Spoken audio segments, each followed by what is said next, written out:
నిజంగా నువ్వు చేసే పరిచర్య విలువైందేనా? ఈరోజు చాలామంది కూర్చున్నారు. ఓ మాట చెప్పాలని ఆశపడుతున్నా, మనలో ప్రతి ఒక్కరు దేవుని దృష్టిలో విలువైన పరిచర్య చేయడానికి దేవుడు పిలుచుకున్నాడు.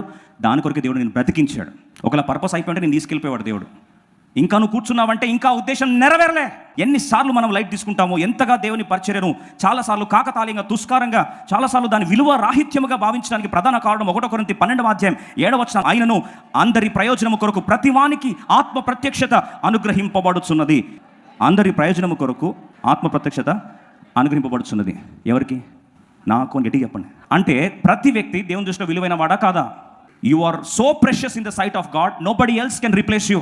You are equally precious, you are equally important.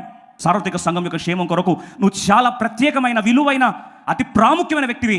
నేను రీప్లేస్ చేస్తే, హూరును తీసేస్తే, I cannot imagine Jehovah Nissi, I cannot imagine the memorial, I cannot imagine the victory without the role of Hur. హూరును తీసేస్తే మరి అది ఎలా ఉండేదో ఆ కథ. చాలామంది ఇలా హూర్లు ఉన్నారు. నిజంగా నన్ను వాడుకుంటాడా దేవుడు? నిజంగా నేను దేవుని దృష్టికి విలువైన వాడినా? అసలు నా పరిచర్య కూడా నిజంగా అంటారా? అసలు నేను అంతా ఒకప్పుడు బాగా చేశాను దేవుని సేవ, ఇప్పుడు నాది అయిపోతే మరి నీ ప్రాణం తీసుకోలేదు కదా ఇంకా దేవుడు. మాట చెప్పాలి, ఏ రోజైతే ప్రాణం తీసుకుంటాడో ఆ రోజు నీ పరిచర్య ఏమైందంటూ అయిపోయినట్టు. ఇంకా నీ కంట ఊపిరుందంటే ఇంకేంది, చేయాల్సింది చాలా ఉంది అని. ఈరోజు ఇంకా బ్రతుకున్నావు అంటే there is still unfinished work and you are very very precious in the sight of God.